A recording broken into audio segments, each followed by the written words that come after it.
Nahmaduhu wa nasta'inuhu wa nastaghfiruh wa na'udzu billahi min shururi anfusina wa min sayyiati a'malina man yahdihillahu fala mudilla lahu wa man yudlilhu fala hadiyalah.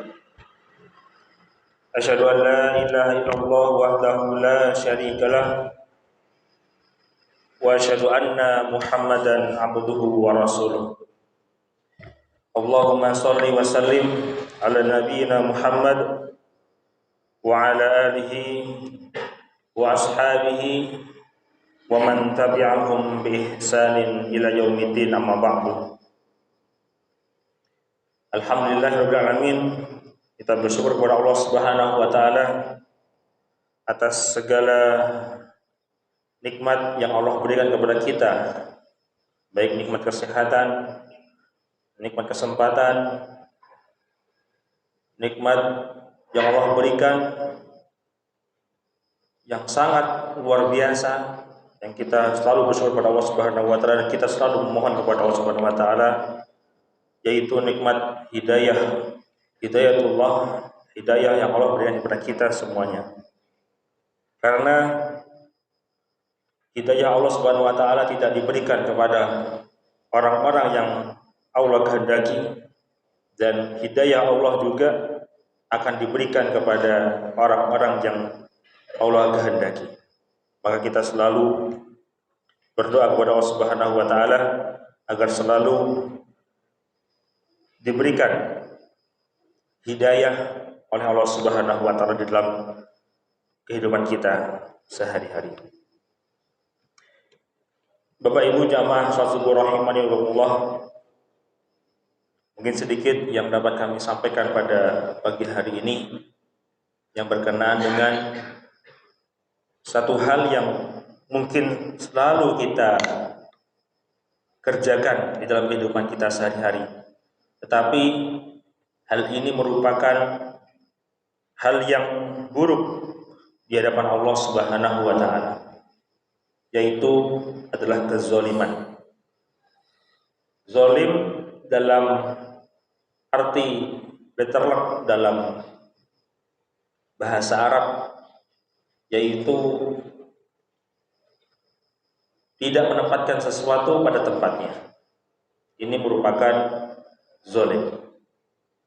Maka kita selalu mungkin merasa diri kita selama hidup kita selalu berbuat kezaliman. Bahkan zalim pada diri kita sendiri maupun zalim kepada orang lain. Kita harus menyadari hal itu, dan kita selalu berusaha untuk memperbaiki, mengintrospeksi diri kita untuk selalu menghindar daripada sifat kezaliman. Karena kezaliman ini sangat amat mudah kita lakukan, terlebih-lebih untuk kepentingan kita.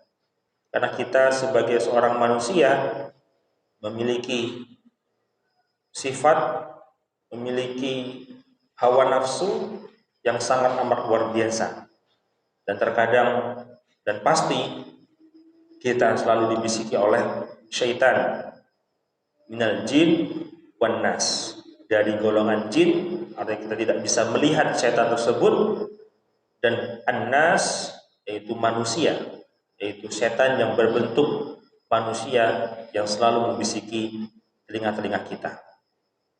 Fi sudurin nas, jadi sampai masuk ke dalam jiwa, dalam hati seorang manusia, sehingga mengganggu dirinya, mengganggu kita, sehingga kita berbuat kezaliman. Bapak Ibu jamaah salat subuh rahimakumullah, kezaliman ini amat sangat luar biasa, terlebih apabila kita dizalimi oleh tetangga kita atau kerabat kita, ataupun seseorang yang memiliki kebijakan di dalam instansi kita ataupun di dalam pemerintahan dan lain sebagainya. Maka ada salah satu mungkin ucapan dari bangsa Arab, yaitu man zolama zulima. Barang siapa yang berbuat zalim, maka akan pasti dia akan dizalimi. Maka apabila kita merasa dizalimi, itu merupakan juga salah satu hal yang dapat kita gunakan. Apabila kita dizalimi, kita bisa mendoakan, yang insya Allah doa seorang yang zalim itu akan lebih mustajab daripada yang lainnya. Tetapi apabila kita mungkin merasa dizalimi oleh seseorang, oleh orang lain atau instansi yang lain atau lain sebagainya yang merasa kita terzalimi, maka kita mendoakan untuk supaya orang yang menzalimi kita itu kembali pada jalan yang lurus.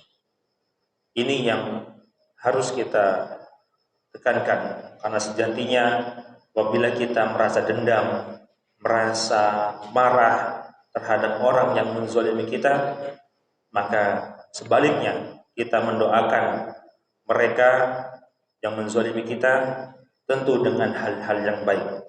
Kita mendoakan, kita pun bahkan dianjurkan untuk melarang orang-orang yang berbuat zalim, termasuk diri kita. Kita selalu berusaha untuk menghindari sifat kezaliman dalam diri kita, yaitu asyirk, yaitu kesyirikan. Kesyirikan merupakan kezaliman bagi diri kita. Maka untuk mencegahnya, kita selalu mentajdid, memperbaharui niat kita. Ketika kita sholat, kita memperbaharui niat kita. Ketika kita berzikir kepada Allah Subhanahu wa taala, kita selalu memperbaiki keimanan kita, ketakwaan kita kepada Allah Subhanahu wa taala. Maka sejatinya bagi seorang muslim yang meneladani Rasulullah SAW, bahkan Rasulullah SAW pun di dalam akhlakul karimahnya sangat amat luar biasa.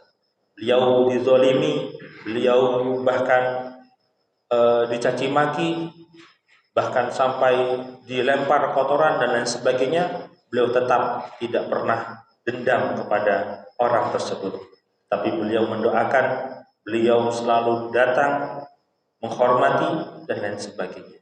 Ini merupakan sifat apabila kita dizalimi oleh orang lain, maka kita mendoakan, yang mana insya Allah doa tersebut lebih mustajab daripada yang lain. Dan apabila kita merasa atau akan menzalimi orang lain, maka kita selalu ingat kepada Allah Subhanahu wa taala, karena sejatinya orang yang berbuat zalim pasti akan mendapat kezaliman dari Allah Subhanahu wa taala. Nauzubillah wa nauzubillahi min dzalik. Maka kita berdoa kepada Allah Subhanahu wa taala, semoga Allah Subhanahu wa taala memberikan kita istiqomahan di dalam kita beribadah kepada Allah Subhanahu wa taala dan selalu mengingat akan Allah Subhanahu wa taala. Karena sejatinya tingkatan seorang hamba itu ada 3, yaitu al-Islam, al-Iman, dan al-Ihsan. Kita insya Allah mengakui dan kita sudah melakukan, yaitu rukun Islam. Namun ada satu rukun yang mungkin rukun ini memerlukan harta atau mungkin dana atau kesempatan, tapi insya Allah rukun yang Islam yang terakhir, yaitu haji ataupun minimal umrah, ini tetap menjadi doa kita, menjadi harapan kita kepada Allah Subhanahu wa taala. Karena sejatinya kalau rukun Islam yang terakhir ini adalah kehendak dari Allah Subhanahu wa taala. Sekaya-kaya manusia, sekaya-kaya hamba Allah, namun apabila tidak dipanggil oleh Allah Subhanahu wa taala, maka tidak mungkin dia akan pergi ke Baitullah atau Haramain. Kemudian kita meyakini juga akan adanya rukun iman. Maka kita juga termasuk orang-orang yang mukmin atau yang orang-orang yang beriman kepada Allah Subhanahu wa taala.